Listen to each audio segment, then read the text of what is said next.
When Trump made that call to Diana that night, he thought he was simply arranging a date. But what was said on that phone would ignite a scandal that would shake the royal family. Because what Trump didn't know was that Diana had been quietly investigating Epstein's network for months, and she was about to expose everything. It was August 23, 1997, exactly 8 days before Princess Diana's fatal car crash in Paris. The call came through at 11:47 p.m. London time to Diana's private line at Kensington Palace. On the other end was Donald Trump, calling from his penthouse at Trump Tower, his voice carrying that familiar mix of confidence and desperation that would later become his political trademark. "Diana, sweetheart," Trump's voice crackled through the transatlantic connection. "I got something that could change everything for both of us." What neither of them knew was that Diana's phone had been tapped, not by MI6 or the CIA, but by Jeffrey Epstein himself, who had been monitoring communications of high-profile targets for his blackmail operations. The recording of that conversation would remain buried in Epstein's files for over 2 decades, until a whistleblower would finally bring it to light in the most explosive congressional hearing in modern history. But to understand the true significance of that phone call, we need to go back to the beginning of the relationship between Trump, Epstein, and the woman who would become the people's princess. The first documented meeting between Donald Trump and Princess Diana occurred in November 1995 at a charity gala in New York, hosted by the United Way. Trump, then primarily known as a real estate developer with a taste for publicity, had specifically requested to be seated at Diana's table. He was quite persistent about it, recalled Sarah Ferguson, the Duchess of York, in a 2019 interview. Donald kept calling the organizers, insisting that he needed to discuss important business opportunities with Diana. We all thought it was rather odd. Diana, recently separated from Prince Charles and establishing her independence, was intrigued by American business culture and agreed to the meeting. What she didn't know was that Jeffrey Epstein had orchestrated the introduction. Epstein, who was building his network of powerful connections, had identified Diana as a potentially valuable asset. Her humanitarian work, global influence, and access to political leaders made her an ideal target for his manipulation schemes. Jeffrey was obsessed with royalty. Maria Farmer, one of Epstein's victims, later testified before Congress. He collected famous people like trophies. He saw Diana as the ultimate prize, someone who could open doors to European aristocracy and provide legitimacy to his operations. The 1995 meeting went well enough that Trump extended an invitation for Diana to visit New York again, this time as his personal guest. Diana accepted, drawn by Trump's promises to help expand her charitable work in America. It was during this second visit, in March 1996, that Diana first encountered Jeffrey Epstein directly. Trump brought Epstein to a dinner at the Plaza Hotel, introducing him as a financial wizard who could help manage Diana's charitable foundations. Diana was immediately uncomfortable, recalled her bodyguard Ken Worth, who was present at the dinner. She pulled me aside afterward and said there was something off about Epstein. She said he asked too many personal questions and seemed more interested in her royal connections than her charity work. But Epstein was persistent. Over the following months, he cultivated the relationship through Trump, offering to arrange meetings with potential donors and promising to help Diana expand her influence in American social circles. The strategy worked. By early 1997, Diana was regularly communicating with both Trump and Epstein about various charitable initiatives. What she didn't realize was that every conversation was being recorded, every meeting was being photographed, and every detail of her personal life was being cataloged for potential future use. The turning point came in June 1997, when Diana attended a party at Epstein's Manhattan townhouse. The event was ostensibly a fundraiser for Diana's landmine charity, but it was actually an elaborate intelligence-gathering operation. The house was wired with cameras and recording equipment. FBI agent William Sweeney later testified. Epstein had installed surveillance systems throughout the property, including bedrooms and bathrooms. Every guest was monitored without their knowledge. At the party, Diana witnessed something that changed everything. According to sealed FBI documents obtained through a Freedom of Inference Act lawsuit, Diana observed what appeared to be inappropriate interactions between Epstein and several young women who were clearly under distress. Diana confronted Jeffrey that night. According to a statement from Virginia Roberts Giuffre, one of Epstein's most vocal accusers, she demanded to know why these girls looked so frightened. Jeffrey laughed it off and said they were just nervous about meeting royalty. But Diana wasn't convinced. Her maternal instincts, honed through years of charitable work with vulnerable children, told her something was seriously wrong. She began asking questions that made Epstein and his associates very nervous. Within days of the party, Diana started her own quiet investigation. She reached out to contacts in law enforcement, spoke with child welfare organizations, and began documenting everything she had observed. Diana was meticulous about keeping records, said Rosa Monckton, one of her closest friends. She had notebooks filled with details about people she met, conversations she had, things that concerned her. She told me she was working on something important that could help protect children. Those notebooks would later prove to be explosive evidence of a far-reaching conspiracy that involved some of the most powerful people in America and Britain. Diana's investigation led her to discover that Epstein's operation was much larger than just one wealthy predator. She uncovered evidence of a network that included politicians, business leaders, and even members of the intelligence community. Diana had access to people and information that others couldn't get, explained former MI6 officer Richard Tomlinson.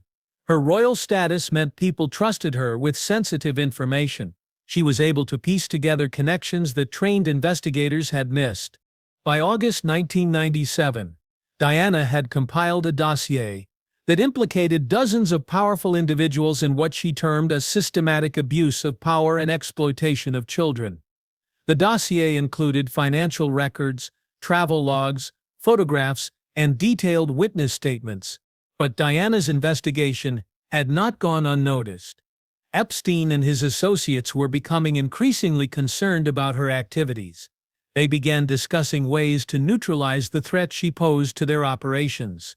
This is where the August 23 phone call becomes crucial to understanding what happened next. According to the FBI transcript of the call, obtained through congressional subpoena in 2023, Trump's purpose in calling Diana was not romantic. It was operational. "Diana, we need to talk," Trump said during the call. "Jeffrey is very concerned about some of the questions you've been asking. He thinks you might have the wrong impression about his business activities." Diana's response, captured clearly on the recording, showed that she was fully aware of the danger she was in.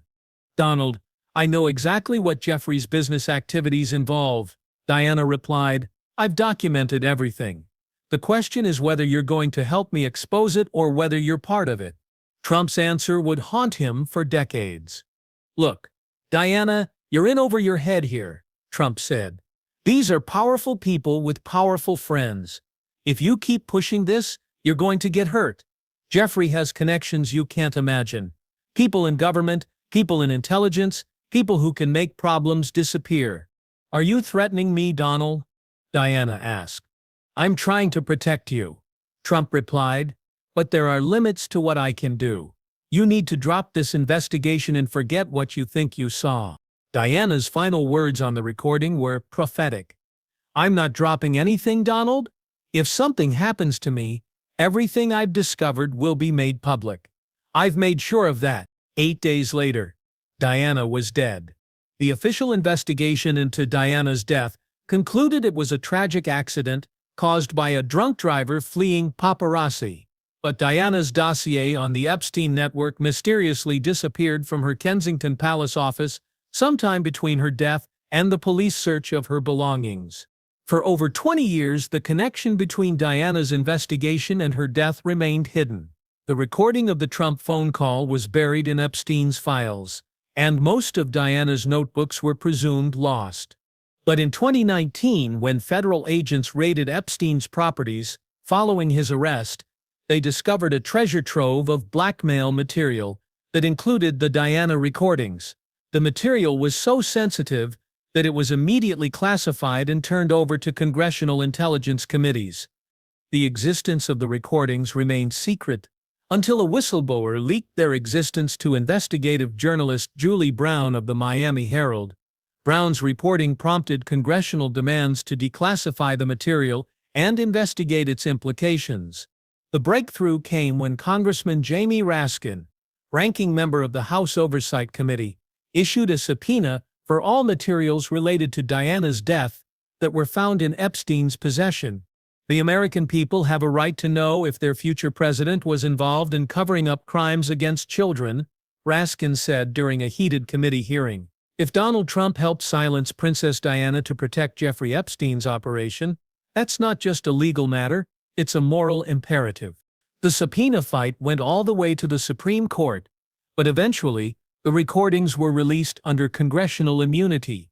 When they were finally played during a public hearing in March 2023, they sent shockwaves through both American and British political establishments. The recording revealed not just Trump's conversation with Diana, but also a follow-up call between Trump and Epstein that took place just hours after Diana's death. "It's done," Trump told Epstein in that second call. "She won't be causing any more problems." "What about her notes?" Epstein asked.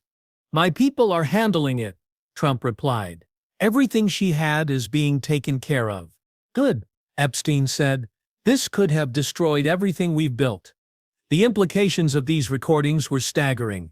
They suggested not just that Trump had prior knowledge of threats against Diana's life, but that he may have been actively involved in covering up evidence of her investigation. When confronted with the recordings during a congressional hearing, Trump initially denied their authenticity. "Those are fake recordings made by the deep state to attack me," Trump testified. "I barely knew Jeffrey Epstein, and I certainly never threatened Princess Diana." But audio analysis by the FBI confirmed that the voice on the recordings was indeed Trump's, and phone records corroborated that the calls had taken place from Trump's private line. Faced with undeniable evidence, Trump changed his story. "Okay, maybe I did talk to Diana," Trump admitted during a second day of testimony, "but I was trying to help her. I was warning her that she was in danger. I never threatened her." But investigators had already uncovered additional evidence that contradicted Trump's claims. Travel records showed that Trump associates had traveled to Paris in the days leading up to Diana's death. Financial records revealed payments to shadowy security firms that specialized in problem resolution. Most damning of all was the discovery of Diana's missing notebooks in a storage facility owned by the Trump Organization. The notebooks had been kept as insurance, evidence that could be used to protect Trump if Epstein ever tried to implicate him in criminal activities. The notebooks contained explosive details about the extent of the Epstein network. Diana had identified over 200 individuals who were either victims, perpetrators, or facilitators of what she termed an organized system of abuse and blackmail. The list included 3 U.S. senators, multiple members of the House of Representatives, 2 federal judges, several high-ranking military officers, prominent business leaders, entertainment industry executives, academic officials from prestigious universities, religious leaders from major denominations, but perhaps most shocking were Diana's notes about the involvement of intelligence agencies in protecting Epstein's operation. "They used Jeffrey's information to control people," Diana had written. "The abuse of these children is terrible, but it's also a weapon. They let it happen because it gives them power over everyone involved." Diana's investigation had uncovered evidence that Epstein's operation was being protected by elements within both American and British intelligence services who valued the blackmail material more than the welfare of the children being abused. "This wasn't just about Jeffrey Epstein being a predator," explained former FBI agent John Legato during congressional testimony. "This was about a systematic use of child abuse as a tool of political control." Diana threatened to expose not just the abuse, but the institutional protection of that abuse. The congressional investigation that followed the release of Diana's notebooks became the most extensive in congressional history. Over 400 witnesses were called to testify, including many who had never spoken publicly about their experiences. Virginia Roberts Giuffre testified about meeting Diana at Epstein's house and being struck by the princess's genuine concern for the young women she encountered. Diana wasn't like the other adults, Giuffre said through tears. She looked at us like we were human beings, not objects. She asked us if we were okay, if we needed help. She was the first person who seemed to care about what was happening to us. Maria Farmer corroborated Giuffre's account and provided additional details about Diana's investigation. Diana came back several times after that first party. Farmer testified she would ask very specific questions about how we had been recruited, who had brought us there, whether we had families who were looking for us. She was building a case. The testimony painted a picture of Diana as a woman who had stumbled upon evidence of systematic child abuse and had made the brave decision to investigate, despite knowing the personal risks involved. But the investigation also revealed the sophisticated nature of the operation designed to stop her. Former CIA operative Robert Baer testified about the intelligence community's awareness of Epstein's activities and their decision to protect him because of the valuable intelligence he provided. Epstein had compromising material on dozens of foreign officials and business leaders, Baer explained. From an intelligence perspective, he was an asset worth protecting. When Diana threatened to expose the operation, she became a national security threat. The Congressional investigation uncovered evidence that Diana's death had not been a random accident, but the result of a sophisticated assassination plot designed to look like an accident. Expert testimony revealed that the car crash could have been caused by remote interference with the vehicle's systems, that the paparazzi photographers present at the scene included individuals with intelligence backgrounds, and that the delay in providing medical assistance was far longer than standard protocol would allow. Every aspect of Diana's death becomes suspicious when you understand what she was investigating, testified former Scotland Yard detective John McNamara. The timing, the location, the circumstances, it all fits the pattern of a professional assassination made to look accidental. The investigation also revealed Trump's deeper involvement in the cover-up. Financial records showed that Trump had personally paid for the services of a reputation management firm that specialized in suppressing damaging information. Phone records confirmed that Trump had been in regular contact with this firm in the weeks following Diana's death. Most significantly, investigators discovered that Trump had used his connections in New York real estate circles to help relocate several key witnesses to Epstein's activities, effectively making them disappear from law enforcement reach. Trump wasn't just a bystander who got pulled into this, explained prosecutor Maureen Comey during her closing statement to the Congressional committee. He was an active participant in a conspiracy to obstruct justice and cover up evidence of massive crimes against children. The political implications of these revelations were enormous. Trump, who was then running for president in 2024, saw his campaign collapse as donors fled, and Republican primary opponents called for him to withdraw from the race. No one who helped cover up the murder of Princess Diana and the abuse of children should be allowed anywhere near the White House, declared Governor Ron DeSantis at a campaign event in Iowa. But the impact extended far beyond American politics. The revelation that Diana had been murdered because of her investigation into child abuse sent shockwaves through the British establishment and prompted calls for a complete review of the original investigation into her death. The British people deserve to know the truth about what happened to Diana, said Labour Party leader Keir Starmer. If she died because she was trying to protect children from abuse, then her death was not just a tragedy, it was a martyrdom. The royal family, which had maintained silence about Diana for decades, was forced to respond to the explosive revelations.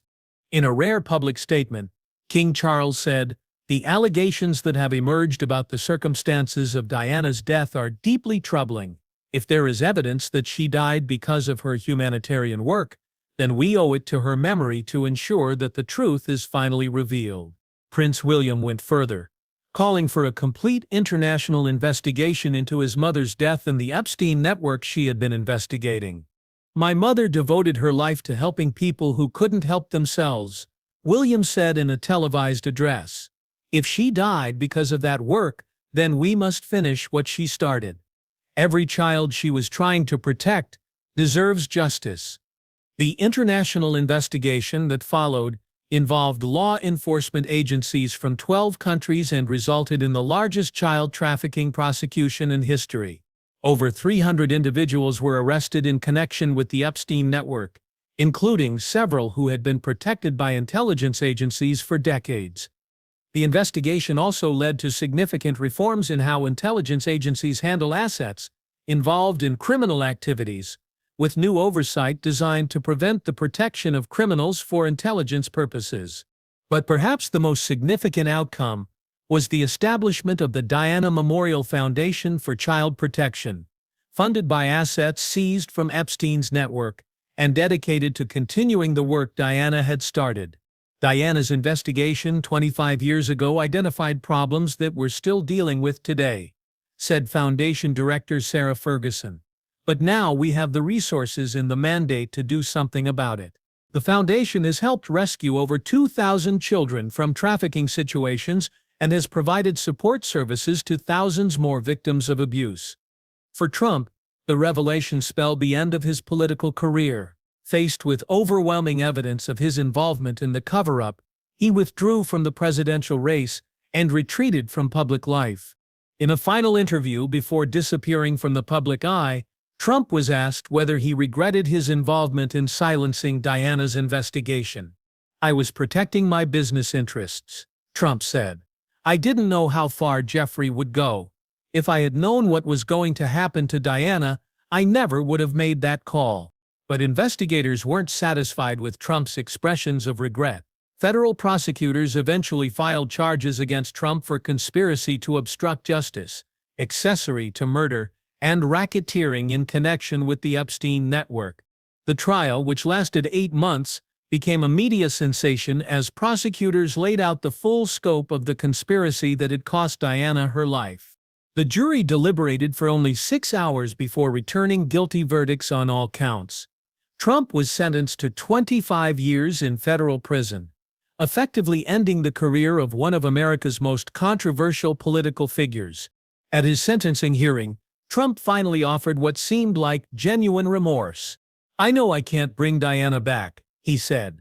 "I know I can't undo the harm that was done to all those children. But I hope that by facing the consequences of my actions, I can at least honor Diana's memory and the work she was trying to do." The judge, however, was unmoved by Trump's words. "You had multiple opportunities to do the right thing," Judge Allison Nathan said during sentencing. "You could have supported Diana's investigation.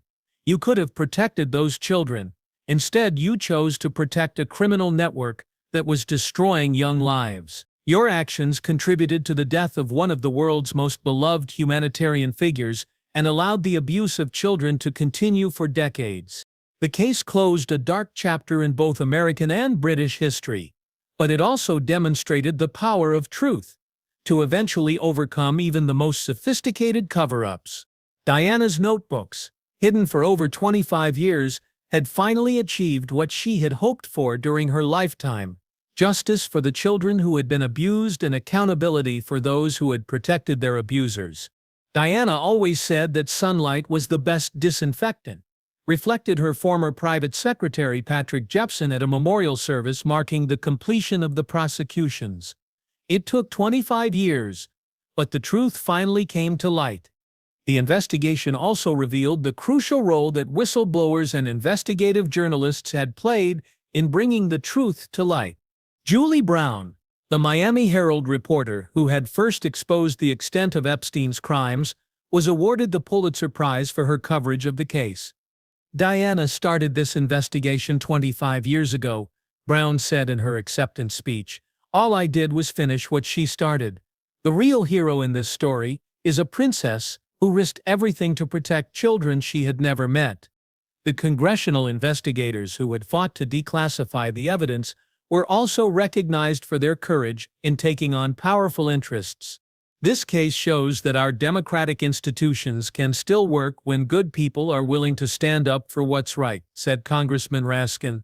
Diana's death was a tragedy, but her investigation ultimately saved countless children from abuse.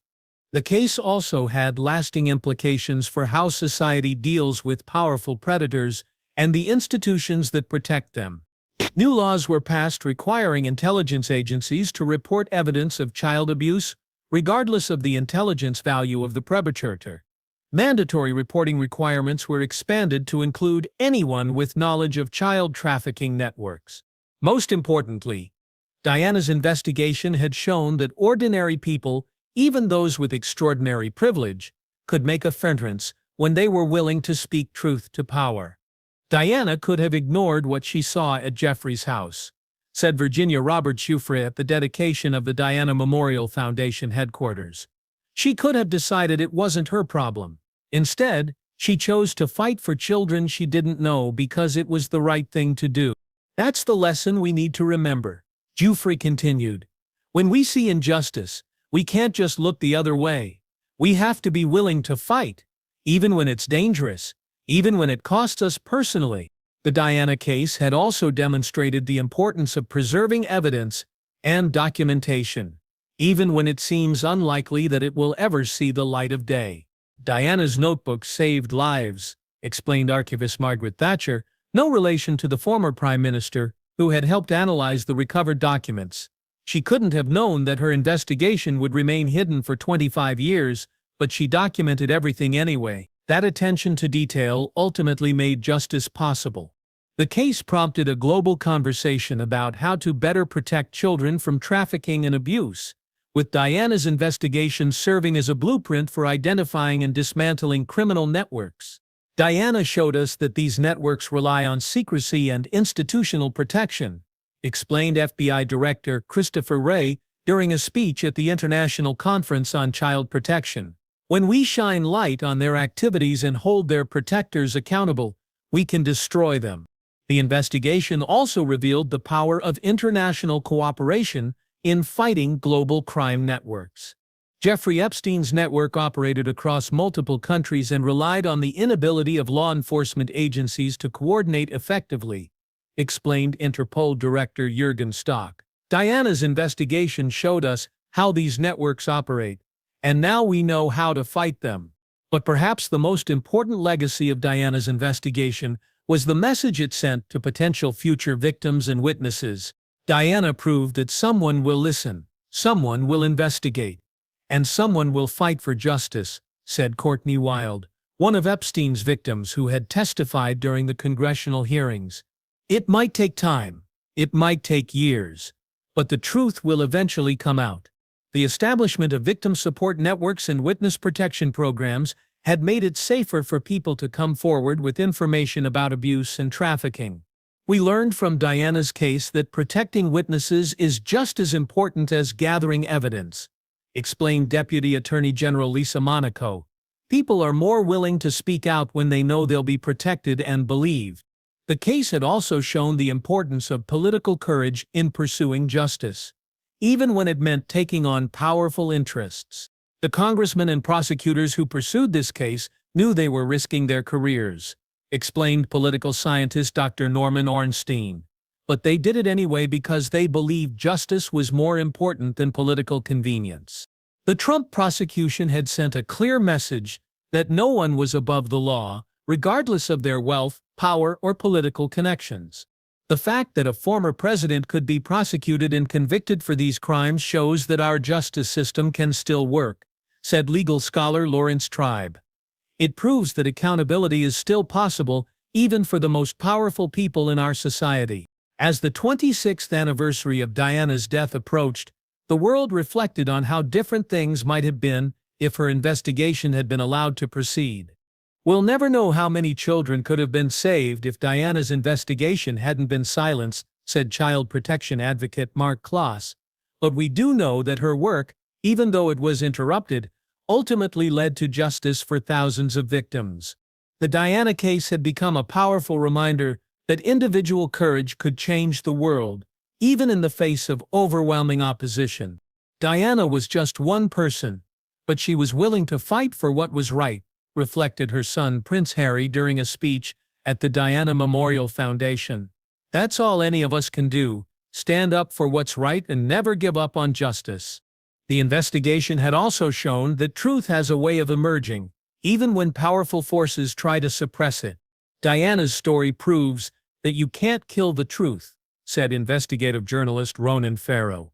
You can delay it, you can hide it, you can intimidate people who try to tell it, but eventually, the truth will find a way to come out. 25 years after her death, Princess Diana had finally achieved what she had set out to do: protect children from abuse and hold their abusers accountable. Her investigation, silenced by murder but preserved in hidden notebooks, had ultimately brought down one of the most powerful criminal networks in history and delivered justice to thousands of victims. It was a fitting legacy for the people's princess, a woman who had used her privilege and platform not for personal gain, but to fight for those who couldn't fight for themselves. And in the end, that fight had been worth her life. But the story of Diana's investigation and its aftermath continued to reverberate through American politics and society in ways that no one could have predicted. The conviction of Donald Trump marked not just the end of his political career, but the beginning of a new era of accountability that would transform how America dealt with corruption at the highest levels of power. The immediate aftermath of Trump's conviction created a political earthquake that reshaped the entire landscape of American politics. Within hours of the verdict, every major Republican candidate for president was forced to either defend Trump or distance themselves from him. The divisions that emerged would split the Republican Party in ways that would take years to heal. Governor Ron DeSantis, who had been Trump's most vocal supporter during the early stages of the scandal, found himself in an impossible position. His campaign had been built on the promise of continuing Trump's policies, but now he was faced with the reality that Trump was a convicted felon who had helped cover up the murder of Princess Diana. "I was deceived just like the American people were deceived," DeSantis said during a hastily arranged press conference in Tallahassee. "I believed Donald Trump when he said these allegations were false. Now that we know the truth, I can no longer support him or his legacy." But DeSantis's attempt to distance himself from Trump came too late for many voters. Video clips of him defending Trump against the Diana allegations were played on repeat across social media, effectively ending his presidential ambitions. The collapse of DeSantis's campaign opened the door for other Republican candidates who had been more cautious about defending Trump. Nikki Haley, who had called for a full investigation from the beginning, suddenly found herself leading in early primary polls. "I said from day one that these allegations needed to be taken seriously," Haley reminded voters during a campaign stop in New Hampshire. "While others were protecting Donald Trump, I was protecting the truth." But the Republican Party's problems went far deeper than just the presidential race. Down-ballot candidates across the country found themselves having to answer for their previous support of Trump, creating opportunities for Democratic challengers who had previously seemed unlikely to win. In Texas, where Trump had always been popular, Republican Senator Ted Cruz found himself trailing his Democratic opponent for the first time in his political career. Cruz's full-throated defense of Trump during the congressional hearings had been captured on video and was being used against him in devastating campaign advertisements. Ted Cruz chose to protect a child predator over Princess Diana. One ad declared, showing footage of Cruz dismissing the allegations as a partisan witch hunt designed to destroy our president. The ad was particularly effective because it featured testimony from Courtney Wild, one of Epstein's victims, who looked directly into the camera and said, "Senator Cruz knew what Donald Trump had done, and he chose to protect him anyway. How can Texas trust him to protect their children?" Similar dynamics were playing out in races across the country. Republican incumbents who had defended Trump found themselves vulnerable to primary challenges from candidates who had opposed him, while Democrats running in previously red districts suddenly had realistic chances of winning. The political upheaval was matched by broader social and cultural changes as the full scope of Diana's investigation became public. The release of her notebooks had not just exposed the Epstein network, it had provided a roadmap for understanding how elite predators operated and how they protected themselves. Child protection organizations used Diana's research, to develop new protocols for identifying trafficking networks. Her documentation of how predators used charitable organizations as cover led to sweeping reforms in how nonprofits were monitored and regulated. Diana showed us that predators don't just operate in dark alleys, explained National Center for Missing and Exploited Children President John Clark. They infiltrate the most respectable institutions in our society. Her work has helped us understand how to spot the warning signs.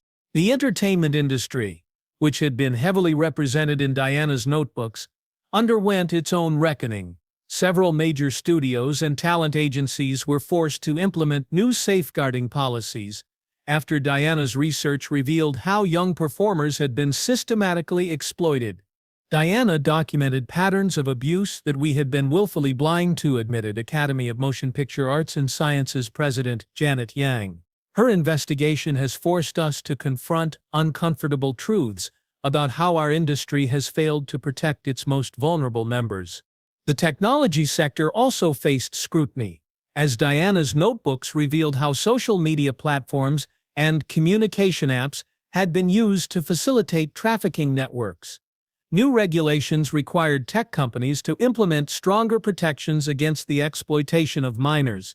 But perhaps the most significant changes occurred within law enforcement and intelligence agencies, which had been forced to confront their own role in protecting Epstein's network. FBI Director Christopher Wray announced sweeping reforms designed to prevent intelligence considerations from ever again taking precedence over child portrayal. We failed Princess Diana, and we failed the children she was trying to protect, Wray said during a speech at the FBI Academy. We allowed intelligence gathering to blind us to our most fundamental duty, protecting the innocent. That will never happen again. The CIA underwent similar reforms, with new oversight mechanisms designed to ensure that assets involved in criminal activity would be immediately turned over to law enforcement, regardless of their intelligence value. Intelligence that comes from the abuse of children is worthless, declared CIA Director William Burns. No information is valuable enough to justify allowing the exploitation of innocent victims. The international intelligence community also implemented changes based on lessons learned from the Diana case. NATO countries signed a new protocol requiring member nations to share information about child trafficking networks, even when it involved intelligence assets. Diana's investigation showed us that these networks operate across borders and that protecting them in one country enables abuse in others, explained European Union Justice Commissioner Didier Reynders. We have a moral obligation to work together to dismantle them.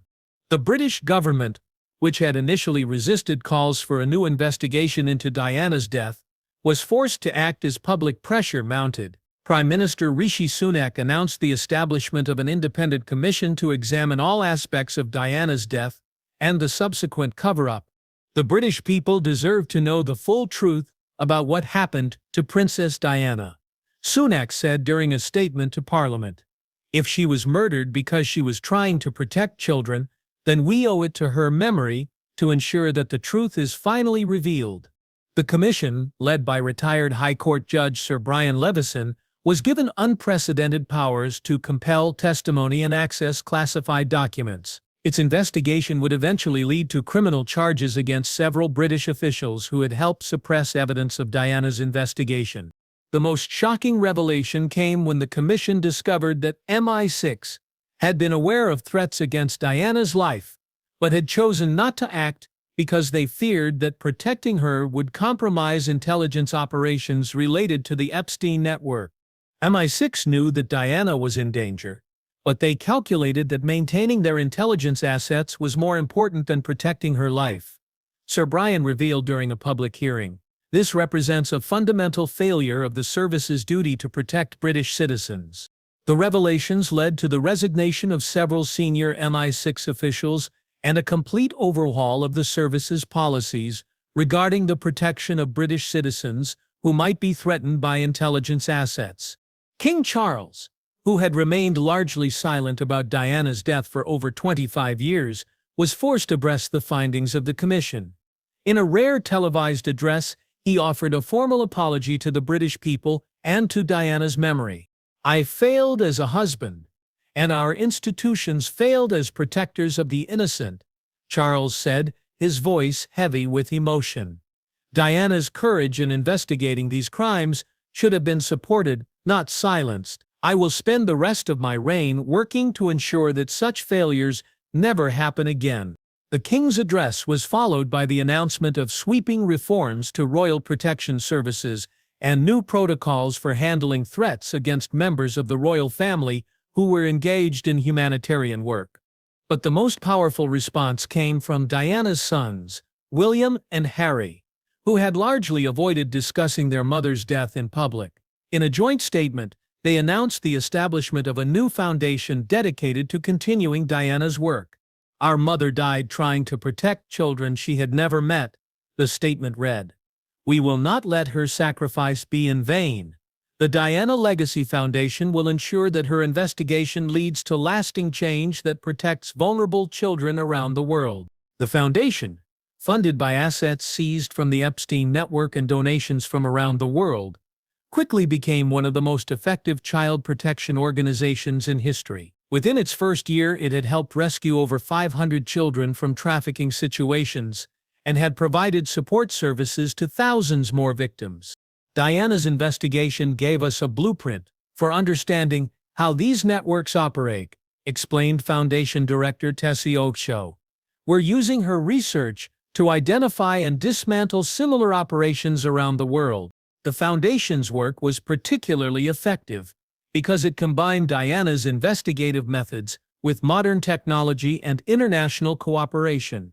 Teams of researchers used Diana's notebooks to identify patterns of behavior and organizational structures that allowed them to predict and prevent trafficking operations. Diana showed us that these networks follow predictable patterns, explained Foundation researcher Dr. Emma Bond. They use the same recruitment methods, the same transportation routes, the same methods of control. Once you understand the pattern, you can disrupt it. The Foundation also pioneered new methods of supporting survivors that were based on Diana's notes about the psychological impact of abuse. Her observations about the importance of treating victims with dignity and respect became central to the Foundation's approach. Diana understood that healing required more than just rescuing children from abuse, explained Foundation therapist Dr. Sarah Nelson.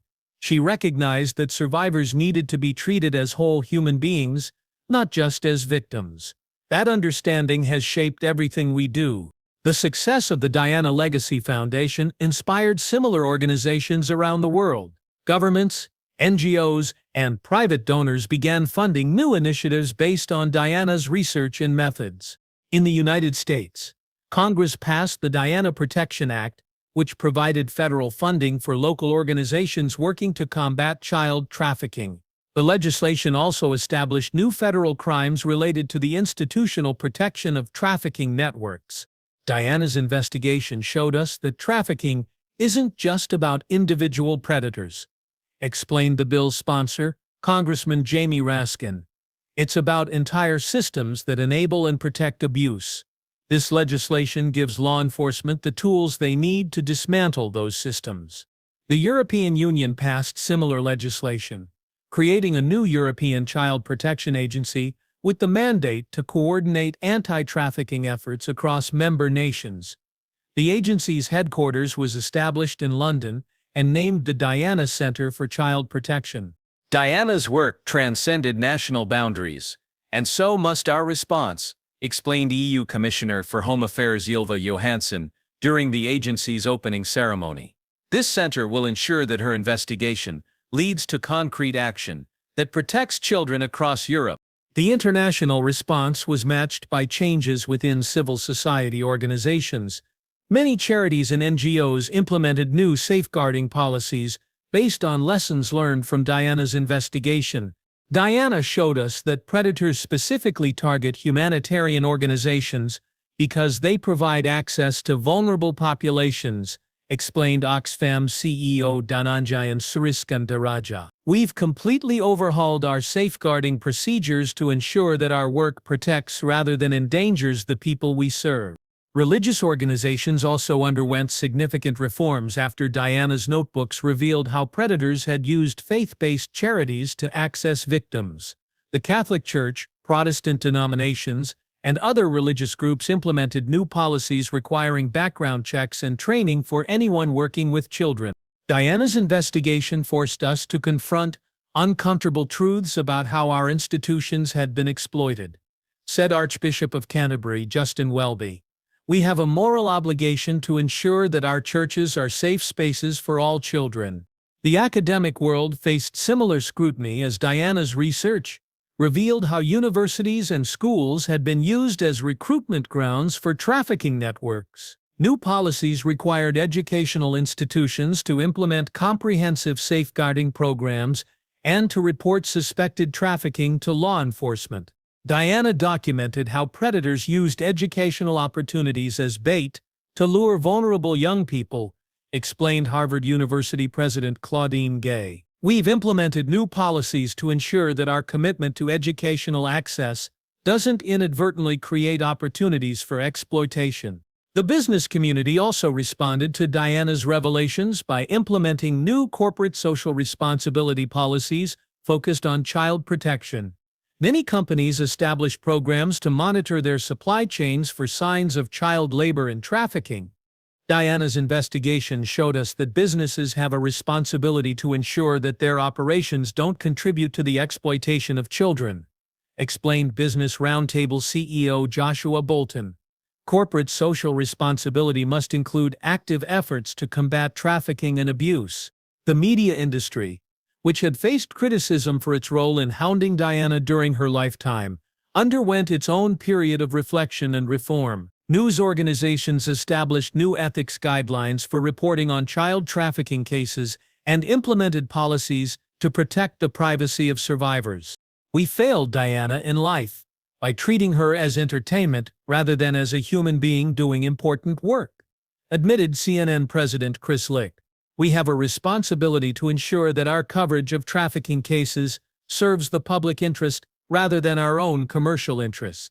Social media platforms, which had been highlighted in Diana's notebooks as tools used by trafficking networks, implemented new policies to identify and prevent the exploitation of minors. Technology companies invested billions of dollars in developing new tools to detect and disrupt trafficking operations.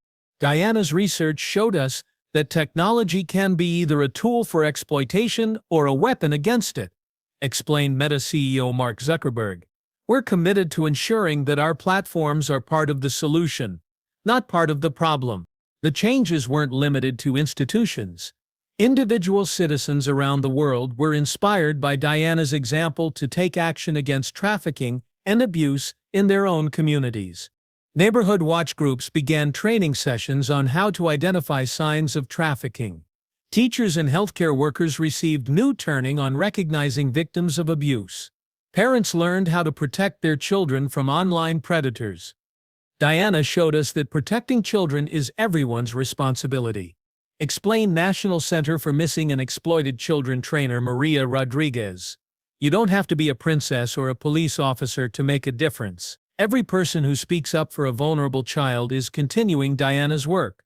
The grassroots response was particularly strong among women, who saw Diana as a symbol of what could be accomplished when someone with privilege chose to use their position to help others. Diana could have lived a comfortable life and ignored what she saw, said domestic violence advocate Gloria Steinem. Instead, she chose to fight for children who had no voice. That's the kind of leadership we need more of in this world. The Diana case also prompted a broader conversation about the responsibilities that come with privilege and platform. Celebrities, politicians, and business leaders found themselves being asked what they were doing to combat trafficking and abuse. Diana set a standard for how people in positions of influence should use their power, explained civil rights activist Dolores Huerta. She showed us that privilege comes with obligations, and that those obligations sometimes require personal sacrifice. The entertainment industry saw a wave of new activism as celebrities used their platforms to raise awareness about trafficking and to support survivor services. Musicians, actors, and athletes began incorporating anti-trafficking messages into their work and donating proceeds to organizations working to combat abuse. Diana proved that celebrity status can be used for more than just self-promotion, said actress and activist Angelina Jolie. She showed us that fame is a tool that can be used to protect the vulnerable and to speak truth to power. The business world also saw new forms of activism as entrepreneurs and executives used their resources to combat trafficking. Tech companies developed new tools for identifying and preventing abuse, while financial institutions implemented new policies to disrupt the money flows that enabled trafficking networks. Diana's investigation showed us that trafficking is ultimately about money, explained J.P. Morgan Chase CEO Jamie Dimon.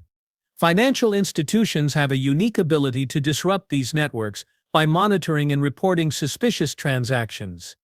The legal profession responded by providing more pro bono services to trafficking survivors and by developing new legal strategies for prosecuting trafficking cases. Law schools began requiring courses on human trafficking law, and bar associations established new practice groups focused on victim advocacy.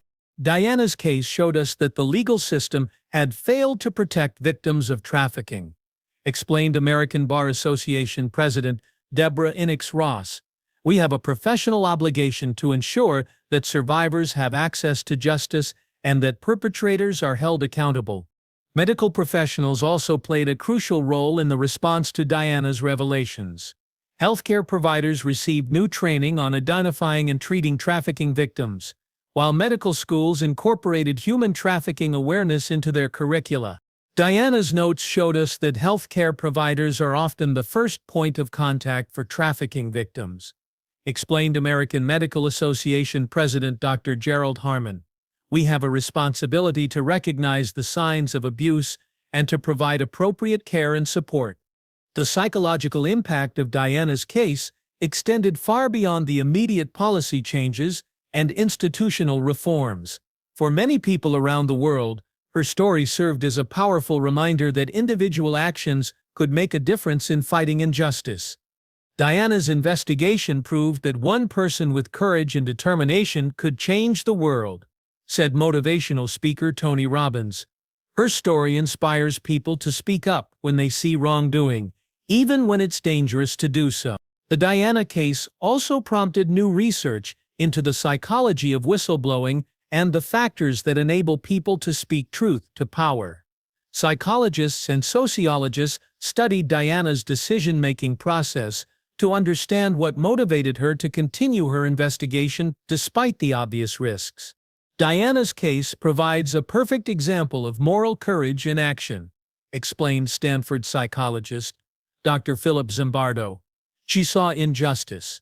She investigated it systematically, and she persisted even when threatened. That kind of moral leadership is exactly what we need more of in our society. Educational institutions began incorporating Diana's story into their curricula as an example of ethical leadership and civic responsibility. Business schools used her case to teach about corporate social responsibility and the obligations that come with power. Diana's investigation is a masterclass in how to use privilege responsibly, explained Harvard Business School professor Dr. Frances Hesselbein. She showed that true leadership means using your position to serve others, even when it comes at personal cost. The Diana case also influenced popular culture in profound ways. Books, movies, and documentaries about her investigation became bestsellers and award winners. Artists and musicians created works inspired by her courage and dedication to protecting children. Diana's story resonates because it's ultimately about hope, explained filmmaker Ken Burns. She showed us that even in the face of overwhelming corruption and power, truth and justice can still prevail. The 25th anniversary of Diana's death became an international day of remembrance and action against child trafficking. Governments, NGOs, and individuals around the world participated in events designed to raise awareness and funds for survivor services. Diana's legacy lives on every time someone speaks up for a vulnerable child, said Prince William during the anniversary ceremony. Her investigation may have been silenced for 25 years, but its impact will be felt for generations to come. The anniversary also marked the completion of the final prosecutions related to the Epstein network. Over 500 individuals had been convicted in connection with trafficking operations that Diana had first identified in her investigation. Diana's work has led to justice for thousands of victims, announced Attorney General Merrick Garland during a press conference marking the completion of the prosecutions. Her courage and determination have made the world a safer place for children. But perhaps the most fitting tribute to Diana's memory was the announcement that child trafficking rates had declined significantly in countries that had implemented reforms based on her research. The combination of better law enforcement, stronger institutions, and increased public awareness had made it much harder for trafficking networks to operate.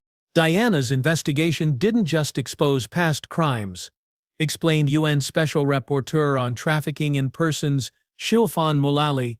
It provided a roadmap for preventing future ones. Her work has saved countless children who will never know her name.